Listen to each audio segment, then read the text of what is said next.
বাংলা বলছি চ্যানেলটি সাবস্ক্রাইব করুন এবং সমস্ত অনুষ্ঠানের আপডেট পেতে বেল আইকনটি অন করুন।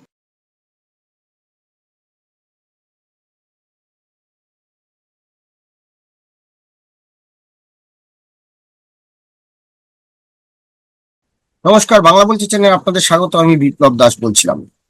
তৃণমূলের সাধারণ সম্পাদক অভিষেক বন্দ্যোপাধ্যায় তিনি কোথায়? তাকে তো দেখা যাচ্ছে না। তিনি বলেছিলেন যে কিছুদিনের জন্য তিনি বিরতি নিচ্ছেন, কিন্তু আহ এতদিন হয়ে গেল, চারটি কেন্দ্রের উপনির্বাচন হয়ে গেল।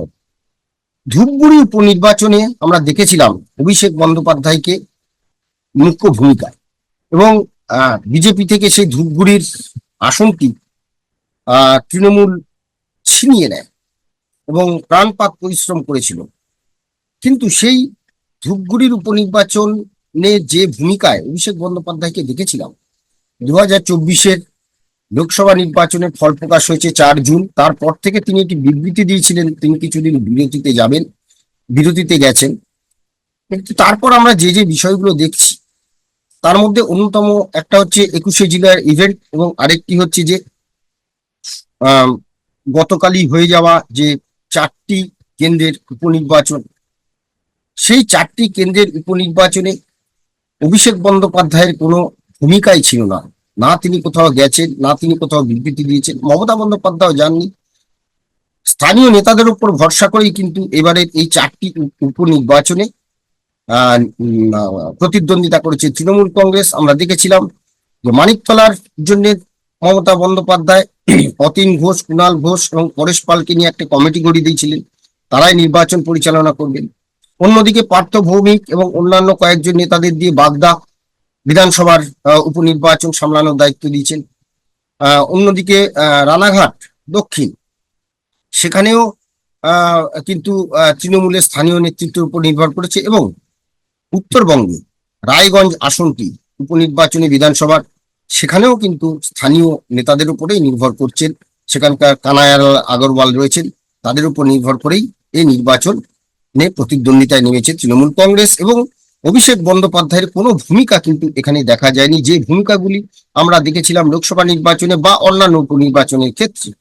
তাই মানুষের মনে প্রশ্ন যে কোথায় গেলেন অভিষেক বন্দ্যোপাধ্যায়, সেটা যেমন একদিকে, এবং অন্যদিকে আগামী 1 সপ্তাহ বাদে আর মাত্র কয়েকদিন বাদেই 21শে জুলাই তৃণমূলের মেগা ইভেন্ট। 21শে জুলাই ধর্মতলার মোড়ে 21-এর যে সমাবেশ, সেই সমাবেশে আমরা অভিষেক বন্দ্যোপাধ্যায়কে গত 2 বছর ধরে যেভাবে তাকে যে ভূমিকায় দেখেছিলাম, যে 21শে নির্বাচনের পরে তিনি যেমন জাতীয় রাজনীতিতে একটা অন্য মুখ হয়ে উঠেছিলেন, এবং গত কয়েক বছরে যে অভিষেক 21শে জুলাইয়ের প্রস্তুতি পর্বে দেখলেই দেখা যায় যে তার একটা বড় ভূমিকা ছিল।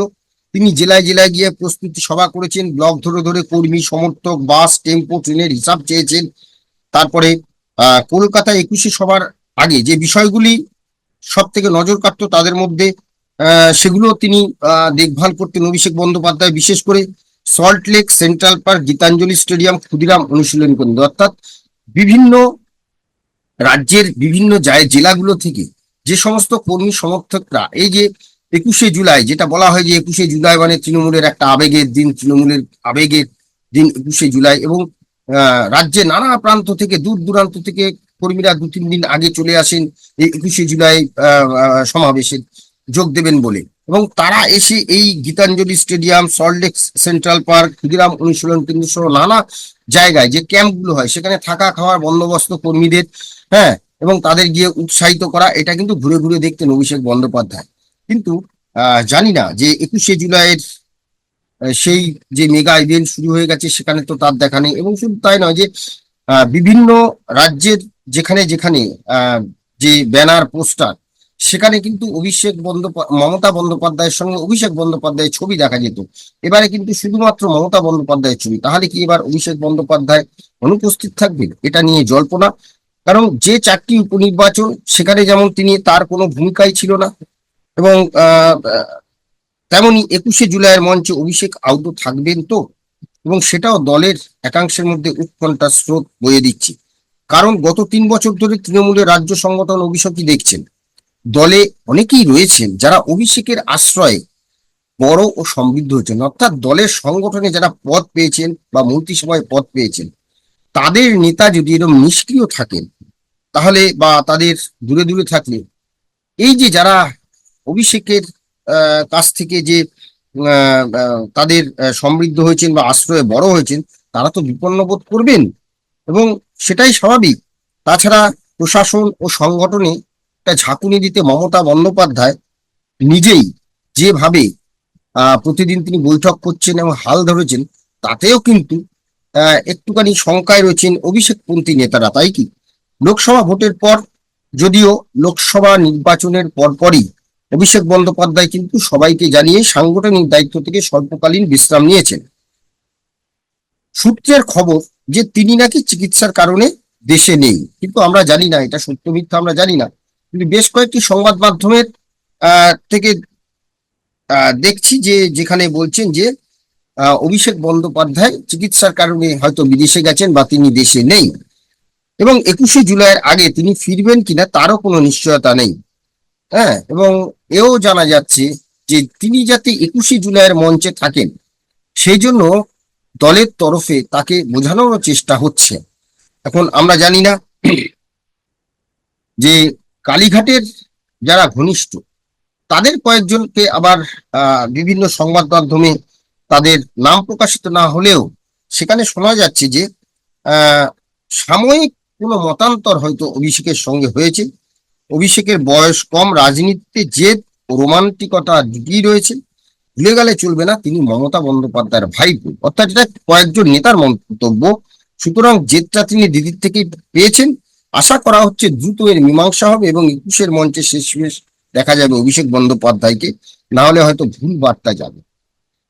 এখন আমাদের নজর থাকবে সেদিকে যে সত্যি অভিষেক বন্দ্যোপাধ্যায় এই যে 4টি জেলা কেন্দ্রের উপনির্বাচন হলো, বিধানসভা কেন্দ্রের উপনির্বাচন হলো, সেই বিধানসভা কেন্দ্রে তার কোনো ভূমিকা নেই।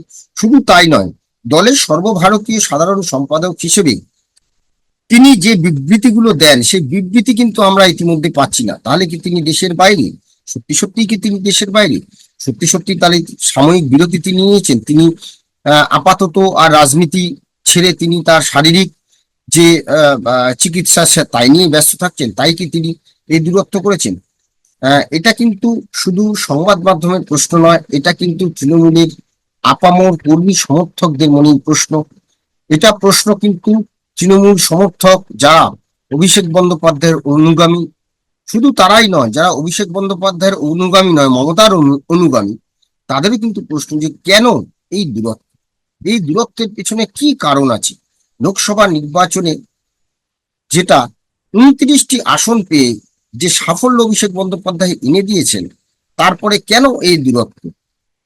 এটা কিন্তু রাজনৈতিক মহলকে যেমন একদিকে ভাবাচ্ছে, তেমন তৃণমূলের কর্মী সমর্থকদেরও ভাবাচ্ছে। আর সংবাদ মাধ্যম তো বটেই, চর্চার অন্যতম বিষয় হয়ে উঠেছে অভিষেক বন্দ্যোপাধ্যায়ের এই অনুপস্থিতি। কেন অভিষেক বন্দ্যোপাধ্যায় চুপ হয়ে গেছেন বা তাকে দেখা যাচ্ছে না বা তার কোনো বিবৃতি পাওয়া যাচ্ছে না, বা তিনি 21শে জুলাইয়ের হয়তো তিনি যদি শারীরিক অসুস্থতা হয়, তিনি দলের সঙ্গে রয়েছেন, তাহলে তার ছবি কেন সরিয়ে দেওয়া হলো? এটাও কিন্তু অনেকের প্রশ্ন যে তার ছবি কেন নেই, 21শে জুলাই তার ছবি কেন থাকবে না? হ্যাঁ, এবং শুধু তাই নয় যে আমরা যেটা দেখেছিলাম যে একটা সময়ে আহ সুব্রত বক্সী, সেই সুব্রত বক্সী এখন পুরো এই 21শে জুলাইয়ের পুরো সবার তার দায়িত্বে রয়েছে, তিনি ঠিক করছেন এবং তিনি নেতাদের চিঠি পাঠিয়ে জানিয়েছেন যে জেলা থেকে ভিড় করতে হবে, লোক আনতে হবে। প্রশ্ন, অভিষেক কোথায়? কি হলো? খুব শীঘ্রই কি আমরা অভিষেককে দেখতে পাবো 21শে জুলাইয়ের মঞ্চে? কৌতূহল কিন্তু সকলের সেদিকেই। আপাতত আমরাও সেই কৌতূহল নিয়েই আজকের এই পর্ব শেষ করছি। অবশ্যই আমাদের এই আলোচনা আপনাদের ভালো লাগলে আমাদের কমেন্টস বক্সে জানাবেন এবং অবশ্যই আপনাদের মতামত জানাবেন। সবাই ভালো থাকবেন। নমস্কার।